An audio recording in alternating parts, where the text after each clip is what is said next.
Depuis Puerto Natales, nous prenons la piste en direction du parc national Torres del Paine.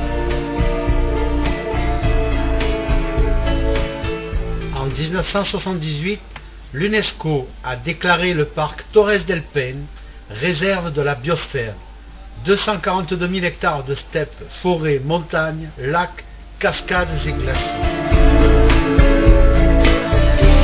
C'est ici que pas à pas, on découvre la Patagonie, sa splendeur, son isolement, son mystère. C'est ici que l'on sent aussi peut-être son hostilité, les rafales de vent, tempêtes, nuits glaciales. Ici, la nature est reine.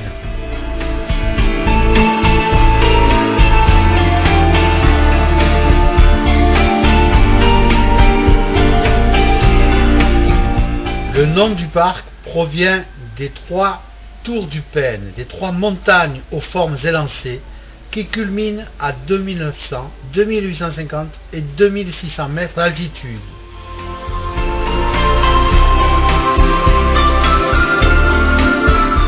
On peut voir ici une famille de renards rencontrés par hasard lors d'une promenade dans la steppe.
Le parc présente une végétation qui varie selon l'altitude. Plus de 200 espèces de plantes et d'arbres ont été recensées. La faune est elle aussi très riche.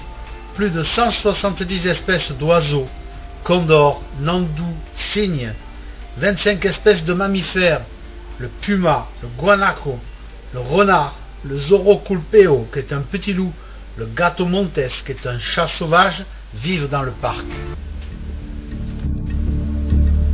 Proche voisin du lama, le guanaco est particulièrement bien adapté aux dures conditions climatiques de Patagonie.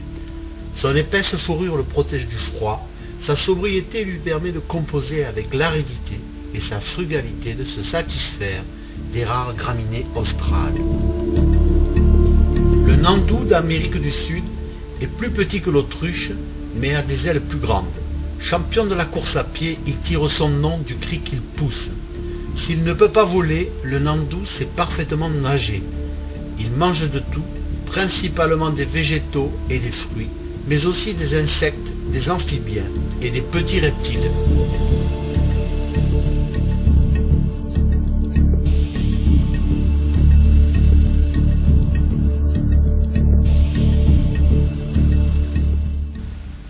Le Quéquen, ou Chloéphaga picta, est aussi appelé la perdrix de Magellan. Ses prédateurs sont les aigles, les renards et le puma.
Après 200 km de piste depuis Puerto Natales, nous arrivons à l'Hostelleria du Lago Grey, au bord du lac.